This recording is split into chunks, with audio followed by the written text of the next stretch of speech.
ఎవరైతే రహస్యమందు పరిశుద్ధతను కోరుకొందురో అటువంటి వారే ఆత్మీయ మనుషులు. ఎవరైతే పరసంబంధమైన విషయముల పట్ల స్థిరమైన దృక్పథమును కలిగి ఉందురో అటువంటి వారు తప్పనిసరిగా వారి అంతరంగములోనికి చూచుటకు నడిపించబడుదురు. యెషయా దేవుని మహిమను చూస్తున్నప్పుడు వెంటనే అతని అంతరంగములోని పాపమును చూచెను. యెషయా గ్రంథము 6వ అధ్యాయము 1-5 గమనించండి. అదే విధముగా యోబునకు, పేతురుకు, యోహానుకు జరిగెను.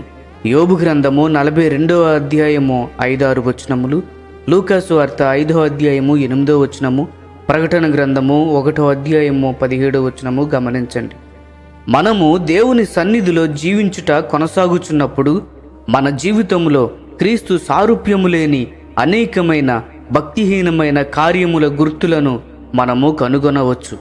కాబట్టి ఆత్మీయ మనుషుడు తన జీవితంలో రహస్య పాపములపై వెలుగు పొందుటలో కొనసాగుతూ ఉండును. 29వ కీర్తన 2వ అధ్యాయంలో యెహోవా నామమునకు చెందవలసిన ప్రభావమును ఆయనకు ఆరోపించుడి అని మనకు ఆజ్ఞాపించబడి ఉండెను. ఆభరణములు లేక ప్రతిష్ఠిత వస్త్రములు అనే ఇటువంటి పరిశుద్ధత లేకుండా దిశములతో దేవుని ఎదుట నిలవబడుటతో సమానం. కాబట్టి ఆత్మీయ మనుషుడు తన మనస్సాక్షి దేవుని ఎదుట, మనుషుల ఎదుట నిర్మలముగా ఉంచుటకును కోరుకొనును.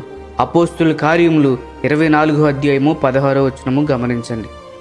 ఏ విధముగా అయితే ఒక వ్యాపారస్తుడు తన శక్తి మేర ధనము సంపాదించుకొనుటకు ప్రయత్నించునో, నూతన ఆవిష్కరణల కొరకు పరిశోధనా శాస్త్రవేత్త ఏ విధంగా ప్రయత్నించునో, ఆత్మీయ మనుషుడు కూడా తన మనస్సాక్షిని ఎల్లప్పుడూ నిర్మలముగా ఉంచుకొనుటకు శక్తి మేర ప్రయత్నించును.